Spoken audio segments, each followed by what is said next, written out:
Hari ini tanggal 8 Mei 2015, tepatnya malam, saya Sky dari Sky Blue News akan membawakan beberapa berita menarik yang saya bacakan dari salah satu situs kami, yakni di www.semoa.wordpress.com.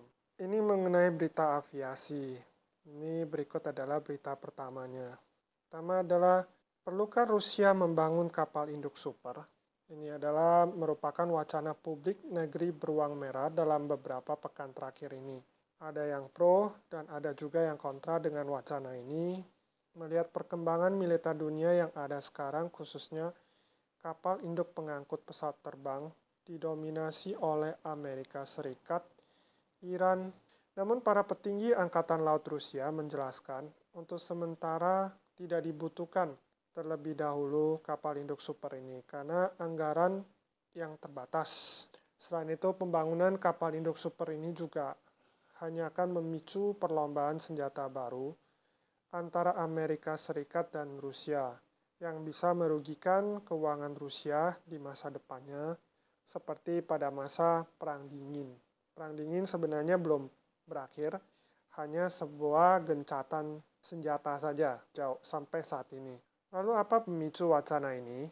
Hal ini dikarenakan AS dan Iran dikabarkan tengah mengembangkan kapal induk yang memiliki geladak khusus untuk mengoperasikan pesawat tak berawak drone, atau yang sering disebut dengan Unmanned Aerial Vehicle atau Unmanned Carrier Aerial Vehicle. Sebuah pesawat yang bisa dikendalikan dari jarak jauh tanpa ada pilot di dalamnya.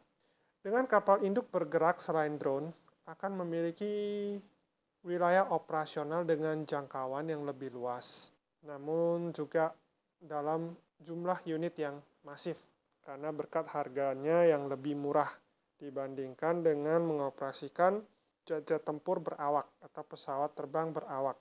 Namun sejauh ini Rusia hanya melihat bahwa drone-drone yang dikembangkan oleh militer Amerika Serikat hanyalah sebuah pelengkap bagi operasional dari pesawat-pesawat terbang militer berawak dalam sebuah operasi. Diperkirakan kapal induk super ini akan bernama Komrad Stanislav, seperti tercatat dalam blueprint yang dikeluarkan oleh pihak Rusia. Dengan kata lain, masih melihat pesawat-pesawat tak berawak atau drone itu hanya memberikan ancaman terbatas dalam sebuah operasional militer. Tetapi Rusia mengatakan mereka akan tetap kembali membangun kapal induk dan siap beroperasional pada tahun 2030. Kapal induk Kuznetsov yang sempat dioperasionalkan Rusia selama berdekade pun dijual kepada negara sekutu setelah masalah keuangan yang mendera negara tersebut, terutama perawatan kapal induk yang terus membengkak dan menggerogoti keuangan pertahanan negara tersebut. Sejauh ini Kuznetsov diperkirakan dijual ke India. Rusia berencana akan mengoperasikan 8 kapal induk pada tahun 2040, di mana masing-masing armada akan memiliki 2 kapal induk dalam inventarisnya, satu untuk operasional, lainnya sebagai cadangan. Cina dikabarkan akan membangun 5 unit kapal induk, sementara AS akan memiliki 10 kapal induk dalam operasional. Apakah Rusia akan menyelesaikan perang dingin dengan NATO dan memenangkan perang ini di masa depan? Atau tidak akan pernah menyelesaikannya, bahkan kalah, membuat Rusia tercerai-berai dan digantikan China sebagai kekuatan kedua yang nantinya akan berhadapan dengan Amerika Serikat. Kita bisa tunggu dan lihat aja perkembangannya 20 tahun mendatang. Berikut adalah cerita atau berita yang kedua. Amerika merasa ketakutan Intel dilarang jual chip. Ketakutan hingga kekhawatiran jika China bakal menggunakan chip-chip komputer, chip-chip CPU tersebut buatan Intel Amerika Serikat akan digunakan untuk melakukan uji coba nuklir.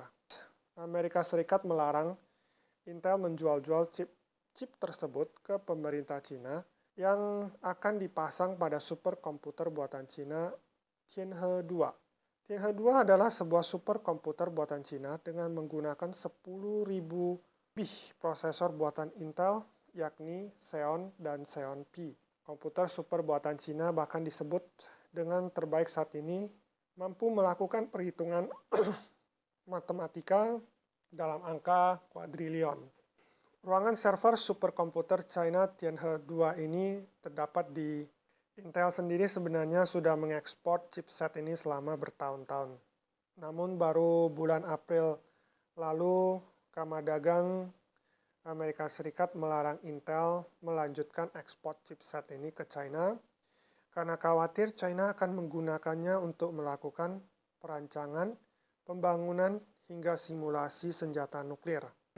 Ada 4 superkomputer di dunia ini yang dimasukkan dalam daftar hitam oleh Departemen Pertahanan Amerika Serikat, di mana 2 diantaranya dimiliki oleh China National University of Defense Technology and the National Supercomputing Center of Guangzhou yang mengoperasikan superkomputer Tianhe 2 dan Tianhe 1A.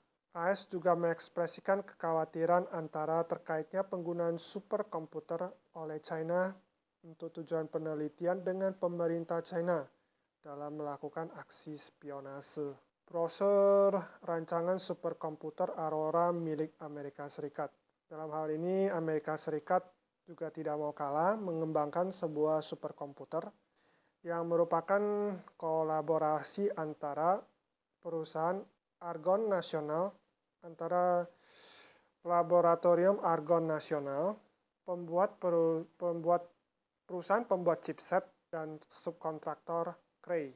Aurora ini akan memiliki kecepatan hingga 180 atau bahkan ada kemungkinan bisa membuat sebuah opsi untuk meningkatkan hingga 450 petaflops. Menggunakan energi 13 megawatt dan diperkirakan akan mulai beroperasi pada tahun 2018. Selain itu disebut juga akan memiliki 6 kali penggunaan daya yang lebih efisien. Kita lanjut ke China.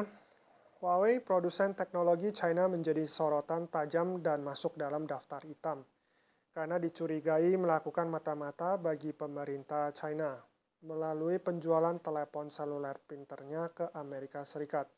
Bahkan dalam dokumen kenegaraan yang dibocorkan oleh Edward Snowden, mantan karyawan National Security Agency atau yang disebut dengan NSA, menyebutkan bahwa Amerika Serikat sebenarnya tidak langsung mengembangkan sebuah program maupun teknologi backdoor untuk menyadap semua produk buatan Huawei yang dipasarkan di Amerika Serikat.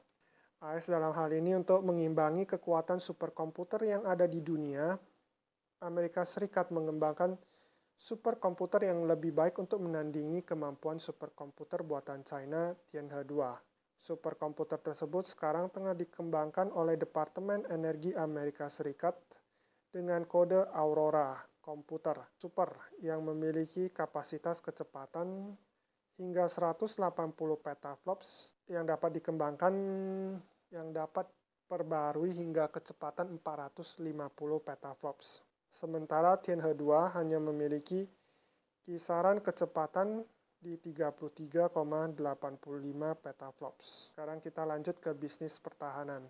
Dassault memenangkan 3 kontrak dalam 4 bulan di tahun 2015 ini. Pertama, setelah Mesir dan India menyatakan bersedia membeli jet-jet tempur Rafale dari Dassault Prancis, sekarang giliran Qatar yang menyatakan akan membeli 3 skuadron jet tempur Dassault Rafale untuk memperkuat tulang punggung Angkatan Udara Qatar. Ke-36 jet tempur Rafale ini total bernilai 7 miliar dolar Amerika Serikat atau 6,3 miliar euro ini ditandatangani dalam sebuah kunjungan Presiden Prancis François Hollande Mesir membeli 2 skuadron jet tempur Rafale awal tahun ini senilai 5,8 miliar dolar Amerika Serikat atau 5,2 miliar euros. Sementara India membutuhkan segera pengganti jet-jet tempur MiG-21 Fishbat yang telah habis masa dinasnya, segera merampungkan pembelian 36 jet tempur Rafale langsung dari Prancis. Walaupun begitu, India masih tetap melanjutkan negosiasi kontrak pembangunan dan pembelian 126 jet tempur Rafale yang masih tengah berlangsung. Sebelumnya sempat disebutkan bahwa negosiasi kontrak pembangunan 126 jet tempur Rafale yang tersebut dibatalkan. Namun tidak jadi karena India tidak ingin membuat hubungan yang buruk dengan secara tidak langsung merupakan sekutunya. Dalam hal ini bagaikan ketimpa rejeki sepanjang tahun ini, khususnya dalam hal pesanan alat pertahanan, khususnya jet tempur, sementara rivalnya Eurofighter 2000 Typhoon harus sedikit gigit jari setelah kalah dalam tender di India. Praktis tidak ada permintaan ekspor baru sepanjang tahun 2015. Tidak jelas apakah teknologi atau harga yang menjadi kendala ekspor ini, mengingat mata uang euro terhadap dolar AS sedang merosot, juga mungkin memberikan pengaruh. Sekian dan terima kasih telah mendengarkan.